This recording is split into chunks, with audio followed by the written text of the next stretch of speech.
What's up, Internet? My name is Call, and I edited Mr. Peter Jackson's Hobbit trilogy down to 2 movies, and I wanted to show you what changes I made and why I made them, and why I think the very mediocre trilogy actually makes for a really good double feature when presented this way. I also want to start by saying I have a lot of respect for Mr. Peter Jackson, and I'm not trying to put anyone down. My goal is just to make the live-action Hobbit reach its full potential or get as close to that as possible. For those of you that don't know, The Hobbit is a fantasy book written by Mr. J.R.R. Tolkien that was published in 1937, that then got released in theaters in the form of 3 films back in 2012, 13, and 14. Now on paper, this project should have been a smash hit. It had the same director as the Lord of the Ring blockbusters, the same writing team, and James Horner was brought back to compose more epic Middle-earth melodies. In fact, almost all the folks that worked on the Lord of the Rings trilogy were brought back. On top of that, you had pitch-perfect casting and performances by Mr. Martin Freeman as Bilbo, Mr. Richard Armitage as Thorin, Mr. Luke Evans as Bard the Dragon Slayer. I could go on and on. All the characters were beautifully cast and costumed, and they all killed it. So where did things go wrong? Well, let's find out. The Hobbit movies were co-financed by New Line Cinema and MGM, with Warner Brothers distributing them globally and Peter Jackson's Lord of the Rings production team, Wingnut Films, making them. To start, the films originally had Mr. Guillermo del Toro at the helm, and he planned on making 2 films. Mr. Jackson and his writing team were only going to create the script and would let Guillermo handle the directing, but when MGM faced bankruptcy and legal battles in court and production was halted indefinitely, Mr. del Toro made the painful decision to leave the project, leaving Mr. Jackson to take the wheel. To make matters worse, the project got bumped up to 3 movies instead of just 2. Stupid thing to do. And Mr. Jackson only had 3 to 5 months of pre-production time to prep compared to the 2 years Guillermo had been working on the project. And he had to start from scratch. Woof. In order to fix the live-action cinematic experience, it was necessary to identify its problems, and I narrowed it down to 4 main issues, all of which stemmed from the greedy decision to make 3 films instead of 2. Number 1, the pacing was painfully slow. These films move at a snail's pace, and there's 4 main reasons why the pacing was slow. A, there were tons of new subplots that got put into the films that just were not in the book at all. B, there was an egregious overuse and abuse of slow motion shots. C, scenes intentionally lingered and stalled and just kept rolling when the scene really had ended and it was time to keep moving on to the next scene, and it would just keep going. D, repeated flashback sequences that took us out of the action and out of the present moment. Number 2, an excessive use of CGI.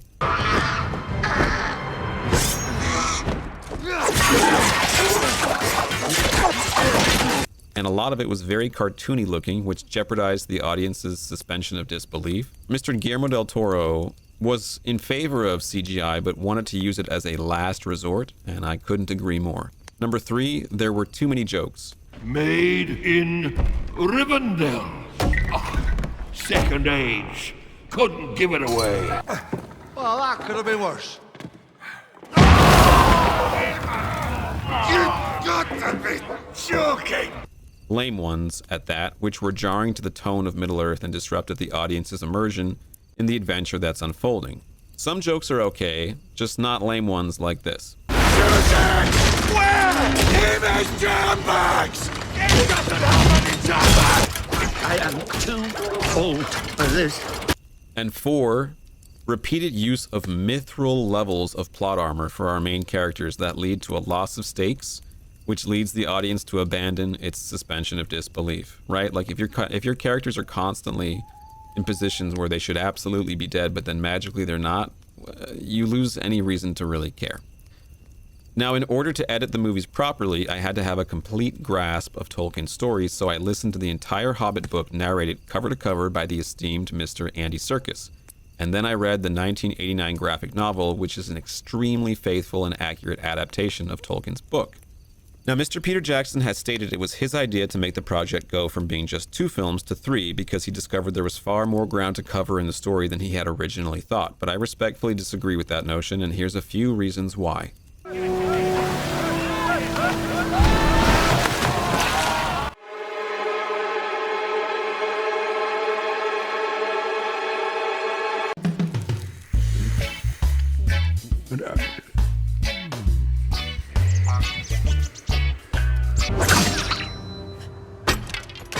do you know of love? Nothing. What you feel for that dwarf is not real. Aren't you going to search me? I could have anything down my trousers.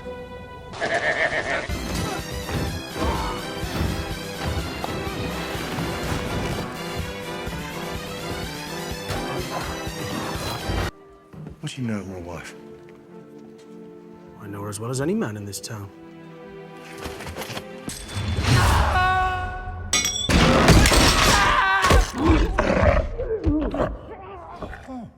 You've lost your axe. No, he's not. There you go, cousin. You know where you can stick that. Why does it hurt so much? Because it was real.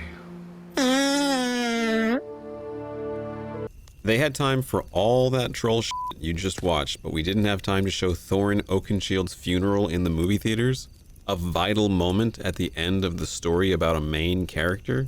I think we can all agree that if we had time to watch a dozen naked dwarves exploring their sexuality in an elven fountain, and Radagast getting higher than the Lonely Mountain, and a made-up elf lady lecturing and threatening the life of the King of Mirkwood, but we didn't have time to say goodbye to beloved main characters that died, like Thorin, Killy, and Philly, like we do in the book, that somewhere along the way, the people in charge of this project took their eye off the ball and got a little carried away.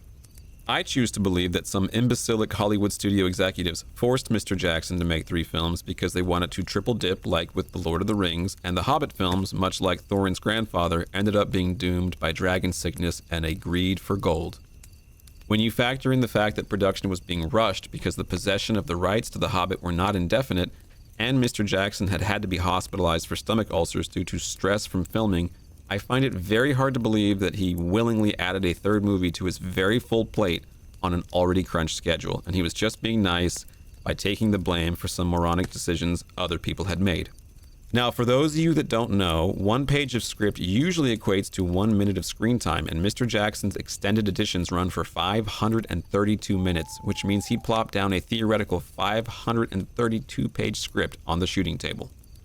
My cut, on the other hand, runs for about 292 minutes, which means I told the same story in 240 less pages, because I stuck to Tolkien's book, No matter what may come, stay on the path. instead of entertaining idiotic dwarf-elf love triangles and Biffer, Bofer, Bomber, Three Stooges slapstick routines. Now, with a budget of $745 million, Mr. Jackson could have allocated $2.5 million to every minute of footage for his movies, instead of the $1.4 million he ended up allocating. Imagine how much better some of the goofy effects these movies had would have looked with an extra $1 million to spend on each minute of them. Had they stuck to the path, aka Tolkien's story, they would have been able to do that. You must stay on the path. Do not leave it. Keep in mind that the unabridged audiobook takes 10 hours to read out loud, and Mr. Jackson's movies take almost 9 hours to watch, which means it took Mr. Jackson almost as long to show us the story in movie format as it did for Mr. Serkis to read it aloud, word for word, cover to cover. That is crazy. My edit takes a little less than 5 hours to tell the whole story, which means I managed to cut out 4 hours of filler nonsense. Or to put it another way, I extracted 2 full films worth of useless footage out of this bloated trilogy. If that doesn't tell you people indulged in excess on this project, nothing will. Excuse me, a tad excessive, isn't it? You got a cheese knife? So, let's get into how I fixed the Hobbit films. My goal was to make these movies feel like you were the 15th member of Thorin's company. We stay with Bilbo and Thorin and their adventures the whole time unless we're seeing what the bad guys are up to. We start at the beginning, and we finish at the end, and we follow the script. Stay on the path. And I wanted it to feel like you were experiencing this adventure moment to moment, second to second, just like Bilbo was. For starters, my movie starts at the start of the story, with Gandalf rolling into the Shire, trying to convince Bilbo to go on an adventure with him. The original film's very first line is a microcosm of the whole trilogy's issues. My dear Frodo. Now, you have to sit through 20 minutes of Ian Holm playing an old man Bilbo yapping on and on to Elijah Wood's Frodo before the movie even begins. It's ridiculous. It's great for Ian Holmes and Elijah Wood's bank accounts, but it's absolutely terrible for a movie about The Hobbit, so it's gotta go. It's also unfair to make The Hobbit all about The Lord of the Rings because you're not letting it stand on its own 2 feet. It's like blowing out the birthday kid's candles. It's messed up. So Bilbo declines the invitation to go adventuring, and Gandalf vandalizes Bilbo's property with his staff by leaving a mark on Bag End's beautiful green door for Thorin's dwarves to find because Gandalf doesn't give a f*** what Bilbo thinks. Later on, the halfling is getting supper ready and he's interrupted by dwarves on his front porch. Gandalf arrives with a key and a map to the lost kingdom of Erebor, given to him by Thorin's father, Thrain, and Bilbo is offered a job as a burglar, and our story is officially underway. But in the movie version, Bilbo hears Gandalf putting the mark on his door and they have a bizarre game of peekaboo. And then there's a whole other scene of Bilbo grocery shopping and he's being paranoid about running into the old wizard. Neither of those sequences tell us important information about the main character or move the story forward in any meaningful way, and they're a waste of precious script time. Precious. So they're cut. In my version, it's just like the book. Gandalf marks the door, unbeknownst to Bilbo. Evening arrives, and the dwarves start showing up for dinner.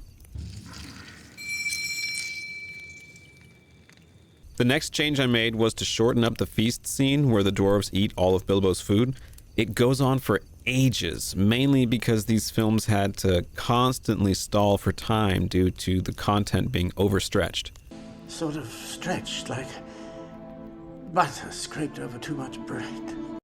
So I made sure to keep the best parts and important bits while ensuring the scene didn't drag on for an eternity. I made sure to keep the badass dwarven song, which was a really well executed part of the book. Now in the book version, Bilbo assumes he's gotten out of the whole adventure nonsense until Gandalf, who still doesn't give a single about what Bilbo thinks, barges in and tells him to stop stuffing his fat face full of crumpets and forces him to catch up with the dwarves. The movie version, however, has Bilbo deciding to go of his own volition, which is a change I agree with because we want to see our protagonist make the conscious choice to answer the call to adventure on his own. So props to Mr. Jackson for that. However, he then includes a whole scene of Bilbo running wistfully through his neighborhood, complete with sentimental Shire music playing, telling anyone who will listen that he's Going on an adventure! And it feels like Lord of the Rings nostalgia baiting, and on top of that, nothing is actually really happening. We don't want to see Bilbo prancing about, babbling about how he's going to do stuff. We want to just see the stuff unfold moment by moment, which is what my version does.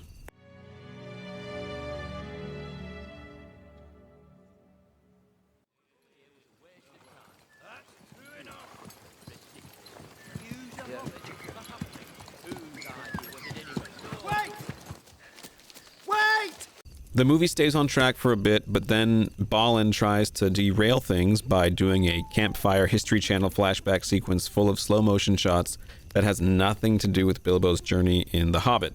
It takes us out of the present and slows the movie up, so it's cut. I did leave this scene in at the end of the credits of film number 1 as my bonus after credits scene though, because it is cool and has good lore about Thorin's backstory, but it should be optional viewing, not mandatory. So, after Balin's momentum-killing slow-motion story concludes, we see our heroes have been spotted by a pack of stealthy warg-mounted orc scouts belonging to Azog the Defiler, the antagonist of these films.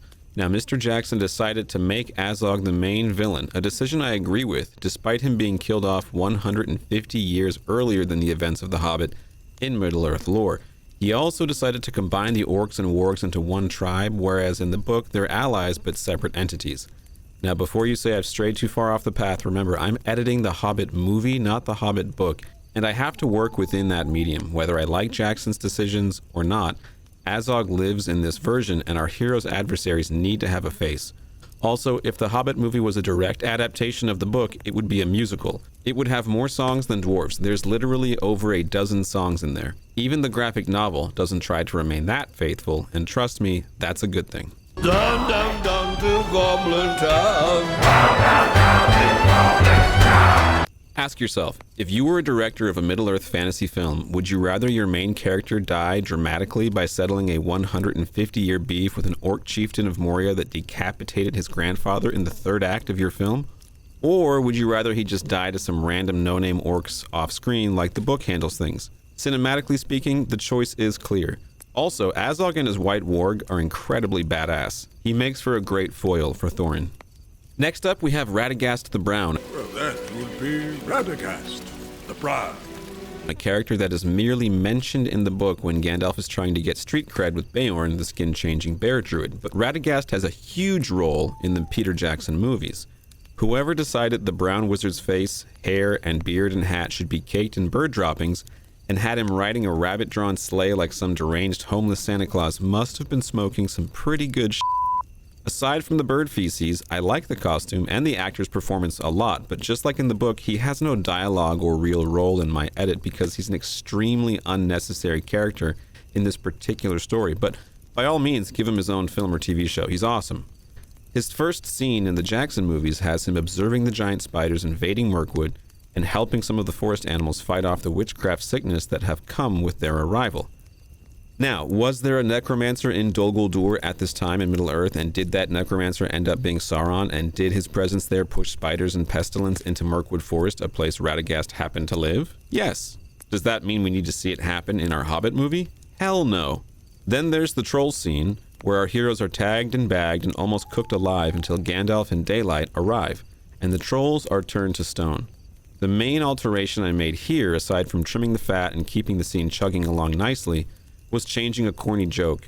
In Jackson's movie, Bilbo is stalling for time, much like these movies do, and he tries to convince the trolls that the dwarves have parasites and are therefore inedible, and for some reason the dwarves start arguing Bilbo's point, because apparently they have the collective IQ of a soup ladle and want to die. It's a terrible business. I wouldn't risk it. I really wouldn't. Did he say parasites? We don't have parasites!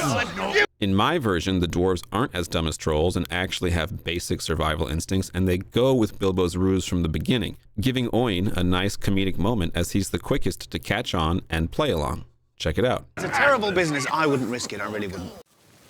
I've got parasites as big as my arm. Mine are the biggest parasites. I've got huge parasites. After Thorin's company survives the encounter with the trolls and they loot their treasure trove for some top-tier First-Age weapons, including Glamdring, Orcrist, and the to-be-named later Sting. Sting. It's a good name. Sting. They meet up with Radagast, who tells Gandalf about his Ghostbusters adventure versus the Lich King's Phantom in Dol Guldur. Then Radagast uses his sweet sledding techniques and turbocharged hairs to troll some orcs, allowing Gandalf and the dwarves safe passage across the plains on their way to Rivendell. None of that happens in the book and is just a huge time filler of random computer graphic action bits, so it's axed. My version takes the book route on this one. Thorin's company simply loot the troll horde, and then they hike over to Rivendell uninterrupted and unbothered. Rivendell is our hero's first major rest point. In the book, they hang out here for 2 weeks, eating and vibing. The major events that go down in Elrond's realm are twofold. First, the kind Elf King reads the ruins on the two swords that Thorin and Gandalf had yoinked from the trolls, identifying them as elven-made blades, Orcrist the Goblin Cleaver and Glamdring the Foe Hammer. Both crafted thousands of years before in Gondolin. In the book, they both glow when orcs are close by, just like Bilbo's Sting does, but in the movies they don't, and in my opinion that's a huge missed opportunity, because in the book the Elf King Thranduil places Orcrist on Thorin's tomb out of respect, and the Dwarf King was said to protect his people even in death, as his tomb would glow blue when orcs approached, making surprise attacks on Erebor impossible. The movie ruins this wonderful piece of lore, unfortunately. Also, how incredible would it have been for Orcrist to stop glowing as Azog died, symbolically referencing Thorin's light about to fade out as well. It also would have been dope to see Orcrist light up as Legolas approaches Bolg here to give him a good ass whooping. It's a damn shame. The second crucial event in Rivendell that goes down is Elrond identifies moon runes on Thorin's map, so they go into the moonlight and Elrond is able to translate and read special instructions on how to successfully re-enter Erebor. A pivotal moment for the quest. I made sure to cut the bathhouse scene, some cringy dinner scene jokes, and the scene where Bilbo admires the shards of Narsil, Aragorn's future sword, because it's just nostalgia baiting BS. Lastly, there was a made-up scene with Saruman, Gandalf, Galadriel, and Elrond discussing Sauron that wasn't in the book that I cut out because it was just put in there to put a little jingle jangle in Galadriel and Saruman's coin bags and waste our time. Not on my watch. Bilbo and the dwarves finally pry themselves away from the comforts of Rivendell and approach the Misty Mountains, where on the way they pass by the stone giants. Now in the book, the company doesn't directly interact with the giants, they simply observe them as they travel uphill in the storm. But in the Jackson films, there's a whole extra action scene where the company has to survive a big fight scene between two of the big behemoths. My version simply dissolves the giants into the exterior establishing shot, timing their strikes with the thunder to show that they're around and making noise, but not delaying the company's arrival into the caves of the Misty Mountains. Check it out.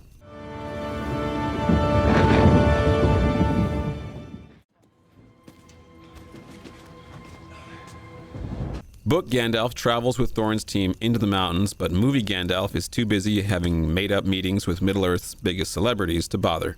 In the caves, the company is captured by goblins, and this is when Bilbo gets separated from the squad and happens upon Gollum and Sauron's one ring of invisibility to rule them all. There's a ton to remove from the Misty Mountains bit, from the horrible goblin musical number I feel a song coming on. to many painfully lame jokes, Because we were supposed to be in Dunland last Tuesday. Visiting distant relations. to the computer graphic theme park ride-like escape sequence. The Goblin King looked better in the graphic novel, if I'm being honest. It's just my opinion. There was a lot of fat to be trimmed during the Goblin Town part, but the dwarves and Bilbo escape with the help of Gandalf and the ring's power, and they reconvene outside the caves.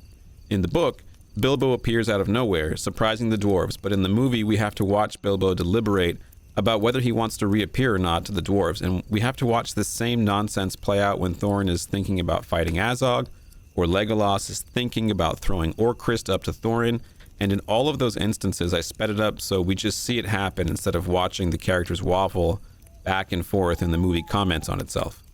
As soon as our party is out of the frying pan, they're into the fire, as the Goblin King had alerted Azog and his Warg riding orcs to their location before Gandalf wrecked his In my version, the Goblin King's corpse doesn't crash onto the dwarves after Beaufort says, "Well, that could have been worse." So instead of delivering a corny joke, Beaufort actually has a nice moment of optimism and honest reflection in a life or death situation, which works way better. Well, that could have been worse.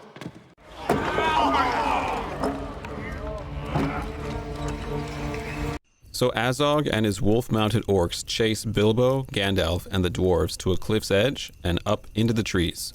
From here, the book and movie are quite similar, aside from Azog's orcs and the wargs being combined into one tribe, because Mr. Jackson knows wargs and orcs go together like peanut butter and jelly. Gandalf starts lighting pine cones on fire, and the group starts chucking them at the orcs and wargs to defend themselves, but things get desperate as their tree starts to tip over. Thorin takes accountability for his team by solo charging the wolf-mounted Azog and gets his dwarven bell rung and ragdolled by the giant white wolf. It's here that Bilbo does the unexpected and plucks up his courage and kills an orc, saving Thorin from having his head cut off, and forever raising his street cred with the Sons of Durin. Everyone is still screwed, however, until Middle-earth's biggest trump card shows up, the noble eagles, and they save the day. I cut a long, boring slow-motion shot of Thorin being lifted by the giant eagles. We already see it literally a dozen times. We don't need it a 13th time in slow-mo that lasts a minute. In the book, the eagles just happen to be flying by when they notice the wargs barking at the trees, but Mr. Jackson changed it to have Gandalf use the butterfly thing like in The Lord of the Rings to alert the eagles, a trick he probably learned from Radagast, and I like that change. In my version, however, we only see Gandalf reach for the butterfly. We don't need to see him whispering an entire essay to it. Once the eagles save Bilbo, Gandalf, and Thorin's dwarves, our heroes lick their wounds before heading out for Beorn's farm, the skin-changing bear druid dude. I want to point out that this is where the first of Jackson's 3 films ends, but my edit only takes 1 hour and 45 minutes to get to this point, so we've still got another 30 minutes or so to play with before our version ends, whereas the Jackson version took a whole extra hour to get to this same stage in the story because it had to jump through so many made-up hoops. There's a flashback scene of Gandalf and Thorin at the Bree Inn that starts Jackson's second film off, which I of course cut because it takes us out of the present moment and never happened in the book. Gandalf, Bilbo, and the dwarves then arrive at Beorn's farm with Azog's pack hot on their trail, but with the bear druid guarding the grounds, our heroes are safe for the time being as Azog doesn't want any of that druid smoke.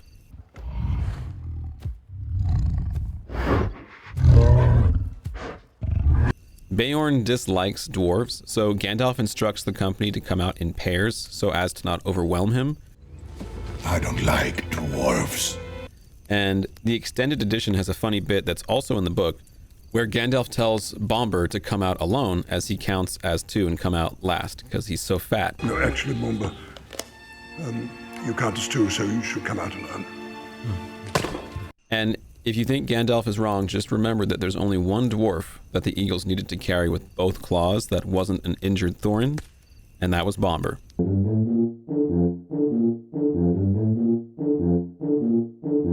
Strange traveling companions, Gandalf. These are the descendants of the House of Durin.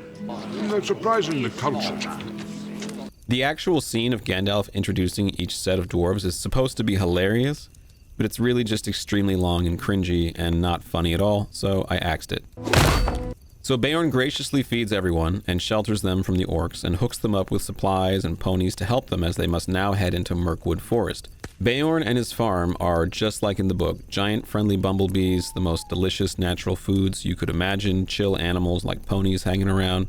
I would love to live there, honestly, it's amazing. Book Beorn is a little more hardcore than movie Beorn, as he can't wait to show the dwarves and Bilbo how he redecorated his backyard with a goblin head on a pike and a warg skin nailed to a tree in the book.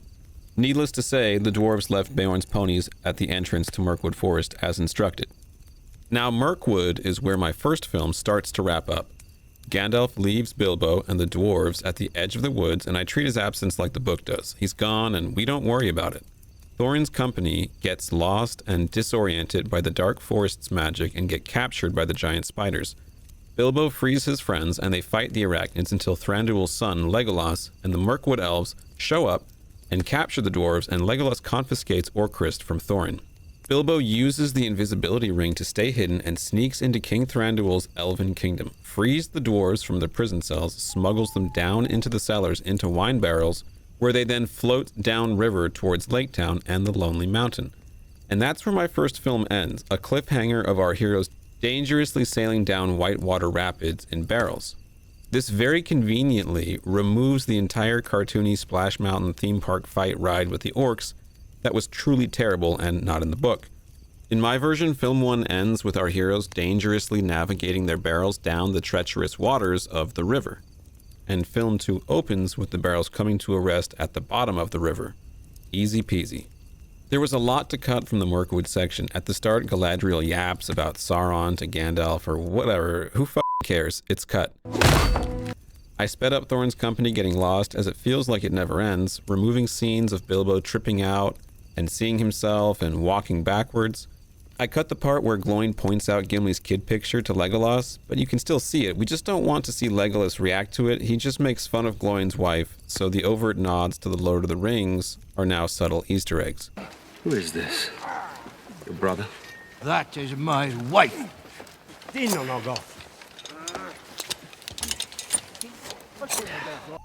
Now, Legolas is a controversial character in the Hobbit movies, as is his red-headed friend Tauriel. He doesn't appear in the book, and she didn't exist until the films, and her main purpose is to facilitate a love triangle.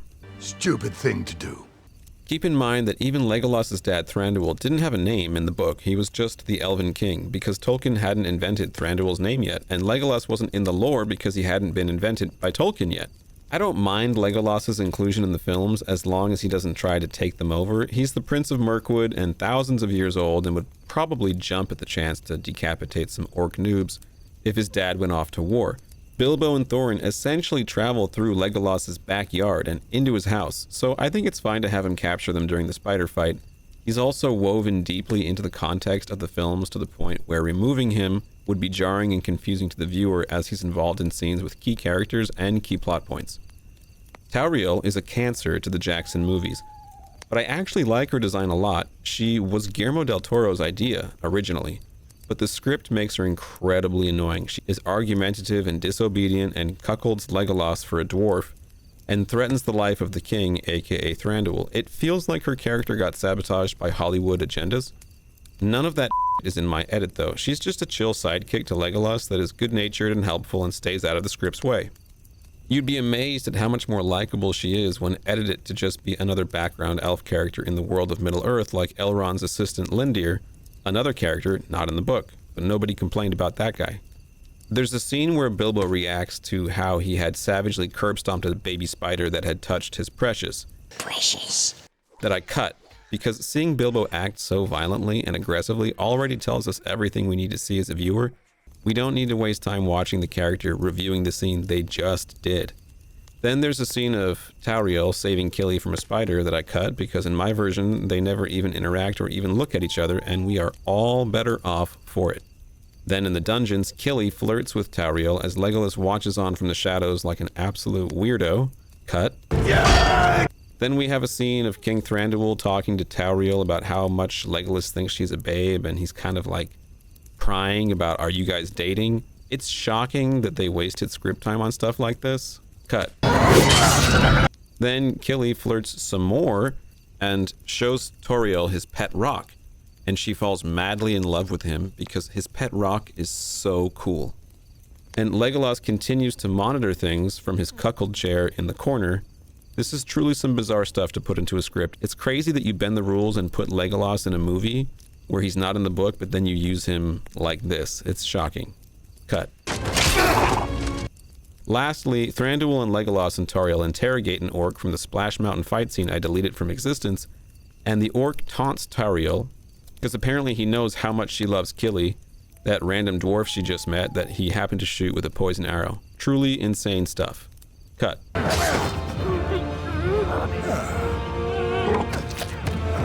When you eliminate all the spider shit from Mirkwood, it's actually a really fun part of the movies.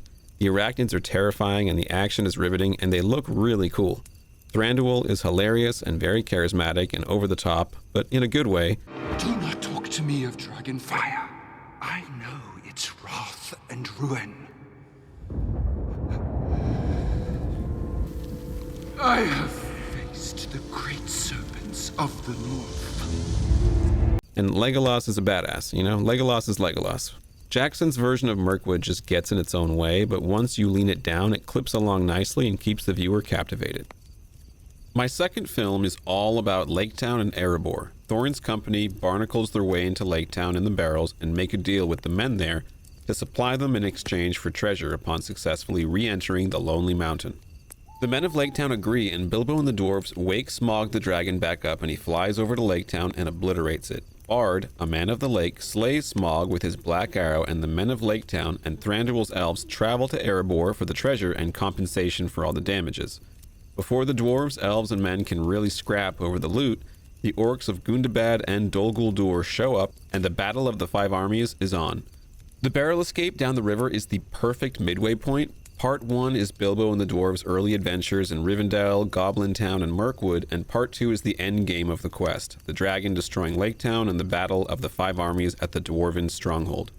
Bard's role in the book is much smaller. He kind of comes out of nowhere in 360 no-scope one-shot Smaug in the book. In the films, Jackson has Bard interacting with the dwarves much earlier, and I don't really mind that change. He smuggles them into the floating town in barrels of fish. The first scene I cut was Thorin's company gawking at the Lonely Mountain. It's supposed to be this emotional, awe-inspiring moment. We already see this awe-inspiring moment happen in film 1 after the eagle save, so this would just be repeating that.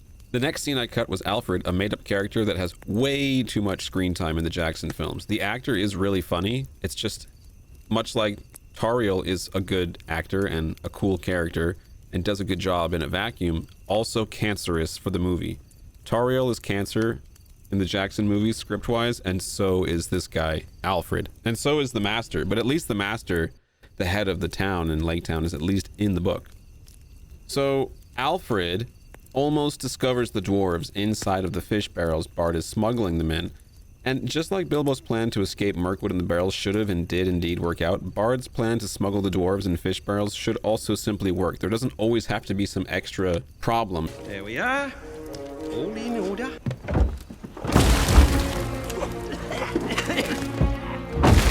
Alfred delaying them only delays the movie, and it's lame, and it doesn't build any tension. It's just wasting time. Aside from the absolute bare necessities, I kept these two out of the film as much as I could.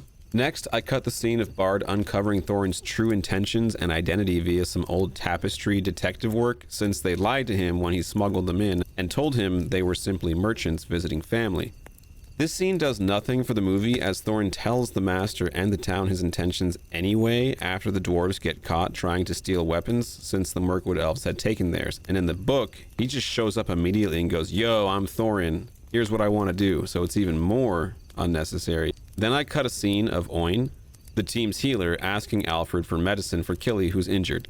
Now, book Killy doesn't get hurt, but because these films were cursed with a poorly written love triangle, he is hurt in the movies, so that Tauriel can come and save his life yet again, because once wasn't enough, apparently. We don't see him get shot by the poisoned orc arrow because we cut that atrocious scene out, but it's easily explained, as sailing white waters in a barrel is extremely dangerous. Even the dwarves in the book were not thrilled about the idea of attempting it because of the dangers. So in our version, Killy's barrel just hit a rock in between movies and he comes out of the escape with a leg wound. We don't see this happen because it happens in between the two movies of them going down the river, but it's easy to infer. I also want to point out that not only did forcing a made-up love triangle on the Hobbit movie slow it down and make it a worse product, it also makes Killy, a likable character, unlikable. So we don't really feel much when he dies because he annoyed us the whole time with his dumbass pet rock Romeo bullshit with Tauriel. So it's a double sin to add such garbage storylines to such a classic story. We should be feeling sad when we see Killy die. He's the first one out the bushes attacking the trolls to defend Bilbo. He kills the Goblin lieutenant in the Misty Mountains. He's also Thorin's nephew. He's in line to the throne. We should feel bad when baby Thorin dies. Now, while our dwarves and Bilbo are sneaking into Erebor, Gandalf and Radagast are off having more fun Dol Guldur adventures. But like I said, we treat it like the book. We don't worry what Gandalf is up to until he comes back to Thorin's party. All kinds of crazy stuff happens. He faces Azog, he gets captured, and he gets saved by Galadriel. There's a torturer character that I'm pretty sure is the live-action version of Bolg that Guillermo del Toro was going to do, but I'm not positive, so don't quote me on that, but he does look pretty awesome. Gandalf even finds Thorin's dad Thrain, who has lost his mind, in Dol Guldur and fights him, and this movie quite possibly has the worst placed Wilhelm scream of all time. Check this out. Tell Thorin that I love him.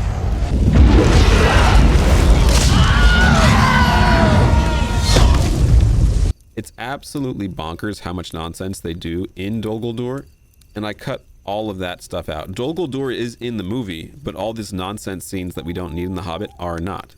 Now, does Saruman, Gandalf, Elrond, and Galadriel expel Sauron from Dol Guldur in the lore at some point? Yeah, they do. Does it need to be in this Hobbit movie? Nope. So our heroes get permission to sail to Erebor stocked with weapons and supplies against Bard's wishes because he doesn't want his people incinerated by a dragon. But the greedy politician master wants that sweet, sweet gold, so Thorin gets his way. Bilbo and the dwarves pass by Dale, a human city obliterated by Smaug, on the way to the secret door, and they finally come upon it. Bilbo, with the help of a thrush knocking a snail against the wall, figures out it's the moonlight needed to find the keyhole, not daylight. And our team accomplishes their first main goal. They get inside Erebor. Because our version of the films don't waste tons of time, we can let the movie breathe at satisfying emotional moments like the dwarves re-entering their home. And when we're also a lot more stingy with our slow motion shots and we're not making the movie last 6 hours, then we can enjoy that slow motion for the times where it actually helps. Like, for instance, in the funeral scene at the end, that's when you want to baste in these sad goodbye moments and feelings, and you want it to be slower, right? And now the time has come for Bilbo to fulfill his burglar duties. The dwarves don't dare with Smaug, as he knows they're sent, and they send Bilbo in instead to recover the Arkenstone, the most precious and powerful gem in all of dwarven lore. Precious. Balin walks him to the edge of the treasure hallway and tries to give him a long speech about how remarkable hobbits are with whimsical Shire music playing, but we have a movie to watch, so I cut that shit out.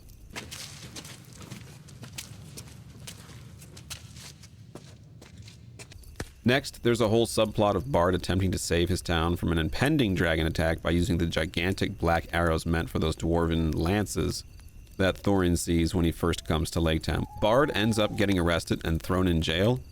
None of that is in the book, so it's gone. So in the movies, Tauriel leaves Mirkwood after disobeying Thranduil's orders because she wants to follow and help the love of her life, the dwarf dude she just met less than an hour ago. But in my version, she is following the dwarves and Bilbo because she's not the type of elf that likes to let punks escape her bomb-ass elf dungeons. So she's like, I'm gonna go catch these guys that just escaped. She even says, where's the keeper of the keys? And she's pissed. Where is the keeper of the keys? Because these guys were honestly probably the first people to ever escape the dungeons of Mirkwood. And she's like, not on my watch. So she goes out and chases them. That's my version. The Jackson version is, oh my god, I love Killy. And so she goes off to help Killy. It's really stupid. Legolas leaves Mirkwood to follow her because in my version it's kind of assumed they're a thing, but it's never explicitly stated. They're just nice to each other. They kind of smile and flirt a little bit, but it's nothing overt and like rammed down your throat in the script or in the dialogue like they do with Killy in Tauriel in the Jackson version. In my version, honestly, she's just a sidekick, like maybe girlfriend for Legolas, and that's it. Easy, light, fluffy, nothing too intense, nothing taking away focus from the story of The Hobbit. In my version, Legolas and Tauriel pick up the trail of the orcs that are tailing the dwarves, and they follow them to Lake Town, and when they come upon the orcs, that's when they their shit up and help defend the dwarves that got left behind, because Oin, Killy, and Philly, his brother, and I think Bofur, stay back with Killy when the rest of the dwarves head off to Erebor because Killy's not fit to travel and some of the dwarves stay with him to try and help him. It's here that there's a scene of Tauriel saving Killy's life with her magic elf healing powers. But we aren't wasting our time with a dumbass love triangle, so that scene is in the garbage. In my version, Legolas and Tauriel simply slay the orcs and try to pursue Bolg. In the Jackson version, Tauriel doesn't listen to Legolas, but we cut all that nonsense out. In our version, Killy is simply injured with a normal wound, not a magic poisoned wound, so he heals naturally over time instead of being fatally wounded and in need of super fancy elf magic. Then there's a boss fight between Bolg, Azog's son, and Legolas, but since they fight at the end of the film too, and Legolas isn't even supposed to be in this movie or book, I cut the first fight out, so he just chases him all movie before finally getting to settle things when he gets to finally catch up with him, which is more satisfying and faster. In the book, Bolg shows up at the very end of the film, but in the Jackson ones, Azog sends his son out to keep tracking the dwarves while he reports back to Dol Guldur, to Sauron, aka the Necromancer. And, you know, this way it's more established who these characters are in the context of the film. They don't just show up in the third act randomly, right? So I don't mind that. I don't mind Azog and Bolg working together. I know technically Azog isn't supposed to be alive, but it's a movie, so we gotta work with the movie. Meanwhile, our boy Bilbo has successfully found the dragon and woken his ass up and pissed him off and nicked the Arkenstone without Smaug or the dwarves finding out. He's got it. Smaug is none too pleased to find out a dozen smelly dwarves are stinking up the joint and goes apeshit trying to kill them.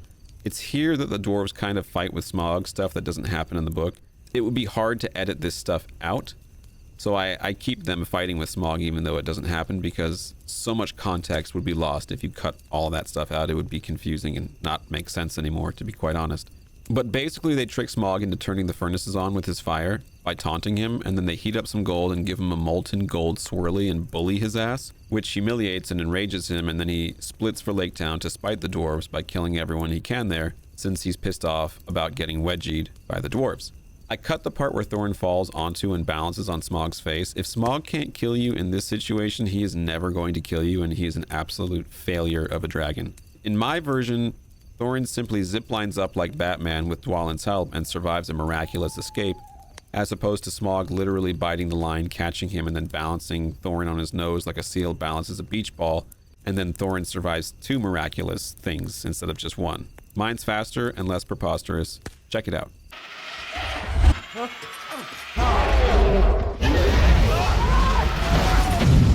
Then there's a moment where it really seems like Smaug could easily kill Bilbo, and he doesn't. I cut that out too, because it's a little too much of the mithril level plot armor, even for our protagonist. All the Smaug bits are really fun. I sped up some stuff where I could so it hums along nicely. Benedict is incredibly entertaining as Smaug and is the definitive performance for the character, in my opinion. His effects look amazing, and he gives a huge lift to movie 2 in the same way that Andy Serkis's Gollum gives a huge boost to film number 1. Each performance is a big gust of wind in each film's sails. Smaug gets dunked in molten gold and gets enraged and tells Bilbo he's going to massacre Lake Town, and he can't wait to make Bilbo watch them suffer. Then he doesn't do that, and the credits roll because you have to wait for the next movie. My version is way more satisfying. Smaug does what he says he's going to do. He says, get ready to watch the men of Lake Town die, and then they die. The two-film approach serves The Hobbit much better here compared to the trilogy approach. The Jackson version has Tauriel saving Bard's kids while he's in jail, something that never happens in the book. It's cut. In my version, Smaug dies the same way he dies in the book. Bard pulls out his bow and arrow and shoots him through the heart in the one place where his armor was weak.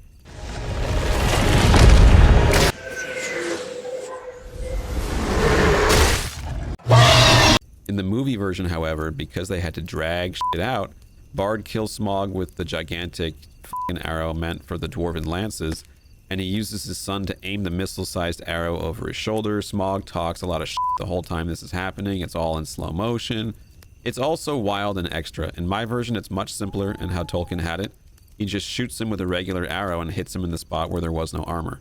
Now, in the book, he knows of the weak spot on Smaug because a thrush told him about it, who overheard Bilbo talking about it to the dwarves. In the movie version, Bard knows his ancestors shot the scale off. Girion shot it off with the dwarven lance, and he trusts that the scale is still missing, and that's how he knows. Bard's son Bane is mentioned in the book, but I don't think he's even born or alive during the events of the book. They just mention how eventually Bane comes about. Then, in the aftermath of Lake Town getting absolutely blown the f*** up, we see Legolas and Tauriel helping the humans, and there's a lot of tension between Killy and Legolas, and more love triangle nonsense. Cut. Legolas asks Tauriel to accompany him to Gundabad, the location of Bolg, the orc he was chasing out of Lake Town, that Tauriel and him had traced to the floating village. But before they do that, there's a bit where an elf tells Legolas and Tauriel that she's been banished from Mirkwood by Thranduil for disobeying his orders. Another silly, absurd subplot that's just completely made up. So while Smaug was busy annihilating Lake Town and dying, Thorin started to come under the effects of dragon sickness, the same mental illness that plagued his grandfather. The dragon gold essentially poisons the minds of those around it unless you're extremely stout of heart, like Bilbo, or Frodo, or Samwise Gamgee. And Thorin starts to become unruly and desperate for the Arkenstone. He goes back on all of his promises and refuses to help the people of Lake Town, or Thranduil and the elves. Bilbo, in an attempt to stop a war between the elves, humans, and dwarves, sneaks into the elf and human camp on the eve of battle and gives Thranduil and Bard the Arkenstone as a bargaining chip to force Thorin to stop acting like a total shithead. Before he heads over the wall, there's a nice long scene with Beaufort. It's beautifully acted and entirely not needed. It's cut. Thorin flips his shit when he finds out Bilbo had the Arkenstone and gave it away and wants to throw him off the ramparts. He's really messed up by the dragon sickness at this point. His cousin Dane arrives with tons of dwarven warriors from the Iron Hills at just the last moment to bail Thorin out, as Thorin had sent Roak, a 150-year-old noble raven from Ravenhill, to ask his cousin for help. We don't really get any of that in the movie. It's just this computer graphic raven from Ravenhill. I think it looks cool, but it would have been nice to have Roak, the character, talking. Andy Serkis did a really good voice for Roak. I think it really could have worked. Ravens also already talk anyway, so I don't see the issue with a magical one having full-blown discussions with our heroes. When Thorin calls Bard the Dragon Slayer during their failed negotiations, the only reason he knows to call him that is because Roak, the raven, flew over to him and told him, yo, Smaug is dead. A guy named Bard killed him. That's why he knows how to call him Dragon Slayer. Bard the Dragon Slayer. So Dane and his dwarves actually throw down with Thranduil's elves. That's not in the book. They come close to blows, but in this one they actually start to fight. And I gotta admit, it's kind of amazing seeing dwarves and elves killing each other. But then Dane unveiled some anti-archery artillery super weapons that are insanely powerful, that most likely some goofy movie executive that has no artistic talent came up with and forced Peter Jackson to put into the movies. It's so dumb. Dane magically never uses these extraordinarily overpowered weapons ever again against the orcs, just that one time to troll Thranduil, and then apparently they don't ever do that again. During the Battle of the Five Armies, Bard saves his kids from an extremely fake and cartoony looking ogre. The battle already lasts an incredible amount of time, so this was an easy sequence to cut. Radagast gives his staff to Gandalf and even warns him it's a bit finicky and you have to kind of fidget with it. Can be a bit dicky sometimes, you just have to twiddle with the top. And then Cartoon Galf fights a cartoon troll, and it's just terrible. While scouting out Gundabad with Tauriel, Legolas tells her that his mother died there. And I looked into it, and she didn't. It's entirely made up for the movie and not in any of Tolkien's books. Then there's an atrocious scene of Beaufort riding a troll and using it like Ripley uses the mech to fight the Queen Xenomorph. And this goes on for quite a while. Cut. Then there's a scene where Thorin struggles with and overcomes his dragon sickness. It's extremely long. Tons of slow motion, painfully slow. So I sped that up. Then the Jackson movie finds time to put Alfred in drag, hiding with the women and children. I cut all that out of the movie. If you have time for Alfred in drag, you're doing too much. Then there's the worst action set piece yet, a ram-driven wagon that shoots machine gun-like crossbolts, and this shit never ends. It has a 3-act structure all to its own. It's super cartoony. It feels like it's an ad for a toy that never got made. Then there's the Biffer, Bofer, Bomber, Three Stooges bit, which of course I cut. I removed the part where Tauriel threatens the life of Thranduil and lectures him about what a big meanie face he is. It's preposterous. This was put into the script. I also have Killy die off screen, but thanks to the extended edition, we get to see his funeral, so we get closure on that thread. In my version, he's enraged by his brother Philly's death at the hands of Azog and rushes in and gets overwhelmed by orcs off screen. In the Jackson theatrical cut, we don't see the funeral scene at all, which is mind-boggling because you had 3 movies to tell the story. And the 3 strongest, most main-focused dwarves don't get their moment. But in my version, Thorin kills Azog and dies from his wounds, and Legolas pawns Bolg because he's Legolas.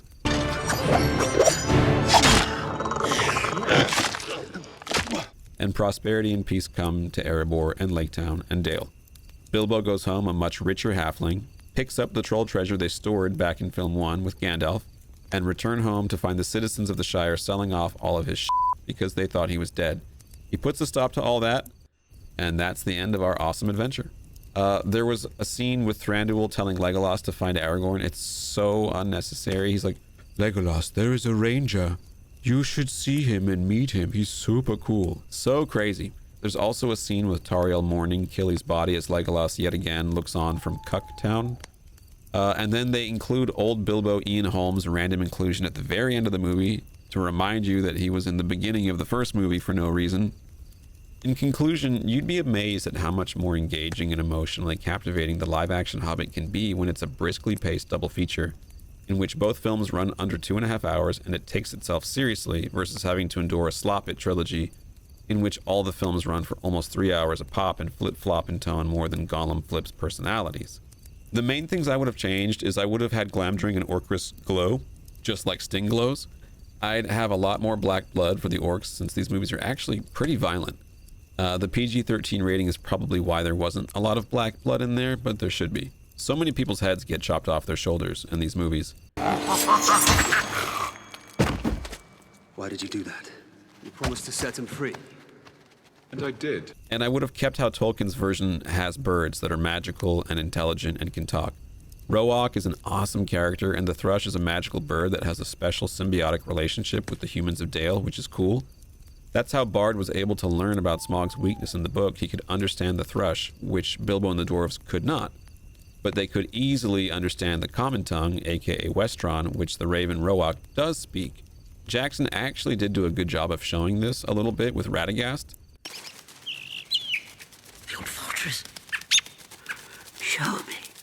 Bilbo and the dwarves would have understood that bird as well as you or I did, because it isn't speaking Westron, aka English, but I think this could have worked in the films, and I would have loved to have seen Roark talking to the dwarves in English, because that bird they could understand. Jackson's Hobbit movies did a ton of things really well. The acting is amazing, the costumes were top-notch, Smaug and Gollum both look really impressive and are amazing performances. I would say Benedict's Smaug is the definitive performance of that character now. I would say Andy Serkis's Gollum is the definitive performance of that character now. I would say the same thing about Bilbo. I would say the same thing about Thranduil. You could go down the line. So many performances are so good. Thorin is so good that I forget that I'm watching an actor playing a dwarf. I swear sometimes I'm watching these and I think I'm watching a dwarf being edited. Like I'm editing Thorin. I'm not editing the actor. That's how good he is at the role. And so it's a shame that the movies weren't as good as they could have been and should have been and can be and now are, if you edit it the way I did. The music is extremely high quality, like The Lord of the Rings. The camera work was of the highest order. Everything was in place for a winner, except for the extremely overburdened script. We hear more languages in these movies than the Lord of the Rings ones. We hear Azog's savage orcs speaking Orcish because they hate men and don't even want to speak Westron, because they speak Westron in the Lord of the Rings. Looks like meat's back on the menu, boys! But Azog's pack speaks Orcish because they really hate the world of men. This, Master Baggins, is the world of men. We hear the black speech from the Necromancer, aka Sauron, when he's giving Azog marching orders. We hear Elvish, and even a little bird talk. So that stuff is really well done. It's a completely different experience when you strip 4 hours of nonsense out of a project, and one far more in line with the book and closer to the one that Bilbo and Thorin deserved. Obviously, it's not exactly like the book, but again, you have to work within the medium of film, and some things were so intrinsically locked into the story that to remove it would make none of it make sense, right? Like, I think you have to keep Legolas in to a degree, or it really becomes confusing. And I think 2 movies is perfect, not 3. Some people would say 1 movie's enough, but even if you stripped everything out of the movies, including Legolas, it's going to run over 4 hours anyway. And 4 hours, in my opinion, plus is 2 movies taped together. So 2 movies, the way Guillermo del Toro wanted to do it, I think is ideal. They don't make Middle-earth content like this anymore, and probably never will ever again, unfortunately. Amazon sure as hell won't be giving you stuff this good, that's for sure. As a double feature, The Hobbit zooms along and is a gripping, fun, exciting adventure. As a trilogy, it's the slop it, and it can lull you to sleep faster than the waters of Mirkwood did to poor Bomber. Pacing matters, and Hollywood doesn't respect people's time in this day and age. If they were more frugal and discerning with their script, it would have been a much bigger hit, in my opinion. And I went to all this trouble to edit this trilogy because I was convinced there were 2 great Middle-earth movies in there. It was just buried under a huge pile of runtime and silly subplots and corny jokes, much like the Arkenstone was buried under tons of gold and a big-ass dragon. Thank you guys so much for watching. I really appreciate it. You guys are amazing. I regret to announce that this is the end. I'm going now. I wish you all a very fond farewell. Goodbye.